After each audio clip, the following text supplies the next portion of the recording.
One evening, a cable came from Australia to have Sister Mary Wilfred, myself that is, go to Australia as soon as a boat would sail from New Zealand to there. The next morning, two of us were at the office to find out the date I was to sail for Australia, and the boat was leaving that same day at about 1 o'clock.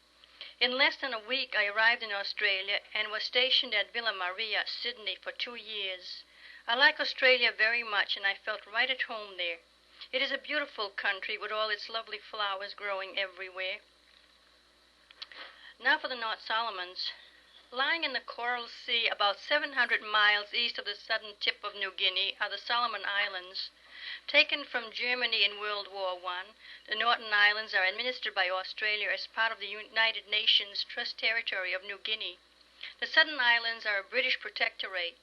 Some of the bitterest fighting of World War II occurred on Guadalcanal, Bougainville, and New Georgia, while American troops were struggling to drive out the occupying Japanese. Covering some 16,000 square miles, the islands are densely wooded. Their inhabitants are chiefly primitive Melanesians. The Solomon Islands are beautiful and very mountainous. The North Solomon Vicariate comprises the islands of Bougainville, Buka, Nisan, the Carterets. Also in the Bishop Wade are the short lands in Choiseul and Gizo, possibly taken care of by the Dominicans, but under the British government. The native population of Bougainville district, including Buka, is about 52,000. There are about 300 Europeans, administration, missionaries, and planters. There are a number of Chinese traders, too. The Catholic population is about 38,000. There are a few thousand, the little brothers of St. Joseph. There are 32 Marist fathers in the North Solomons, and there are 2 native priests, 4 Dominican fathers, 8 European Marist lay brothers, 4 Marist native lay brothers, and they are at Villa Maria, Australia, being trained, 3 Marist native teaching brothers in Australia. There are 16 seminarians at Ulapia, the regional seminary. We are 35 Marist Missionary sisters, and we have 10 stations in Bougainville, 14 St. Joseph sisters in Buka, and they have 3 stations, and there are 6 Dominican sisters. We have 5,424 pupils in our schools, and we have station and village schools. There are 101. We have 2 teacher training centers for boys and 1 for girls, 1 intermediate school for boys, 1 technical school, and we have 76 trained teachers and 100 untrained teachers for our schools. There are 5 boys who have passed the A certificate for teaching, 9 little native sisters, and 15 native girls in our schools. 13 boys passed for their B certificate for teaching. In all these figures, the works of Dominicans are not included either for education or medical, as they are under British government. For the medical, during 1957, at St. Francis Hospital, we had 27 Europeans admitted, 12 missionaries, and they have 8 to 10 babies at the Infant Welfare Center at Tiaruki. The total outpatients in Bougainville were 41,803, and we had 231,781 treatments. Inpatients were 4,667. Deaths were 104. Parturition, 398. The island of Bougainville is about 130 miles long and varies in width from 40 to 60 miles. The highest point, Mount Balby, a volcano, has 10,206 feet.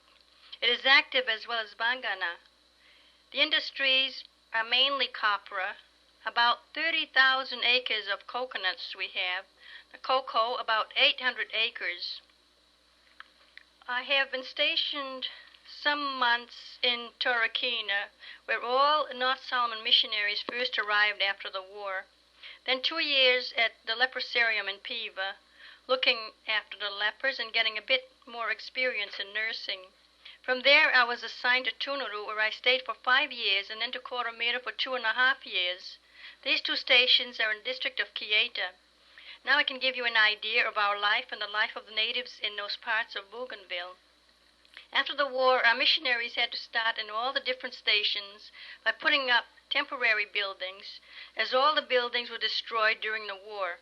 These temporary buildings, made of native material, only lasted a few years, and then new ones had to be built, especially if they had no iron roof. At the Asitavi station, as soon as the brother gets enough timber out of the bush and through the sawmill for a father's house, a church, or a convent, this timber is loaded in one or two of the mission boats and is taken to whatever station is most in need of it.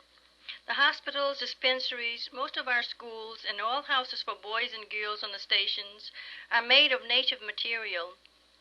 Tunuru is one of the stations with a good 2-story schoolhouse and is made of timber.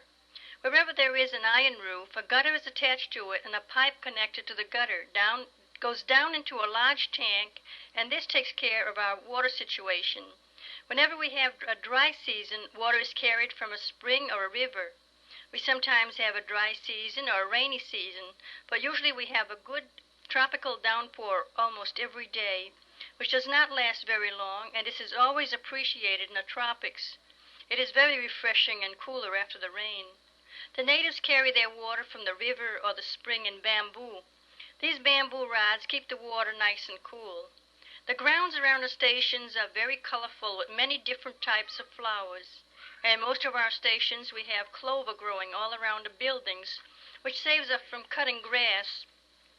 After the clover is well grown, it looks like a nice fluffy green carpet. The natives keep their villages very clean. They do away with all grass and have a good hard section of ground which is swept by the women every morning. The men go out to prepare the grounds for gardening. They do all the heavy work, such as cutting down trees and clearing the bush. When this is done, the women come and plant the cow ropes. These are sweet potatoes. It is their main food. They also have taros, tapioca, yams, pumpkins, banana plants, and other native foods. Some natives grow other vegetables whenever they can procure seeds. There are beans, tomatoes, cucumbers, and some succeed in growing lettuce and cabbages. Peanuts are also grown in some places. A few natives in the mountains have white potatoes growing, and these are sold to Europeans who have plantations.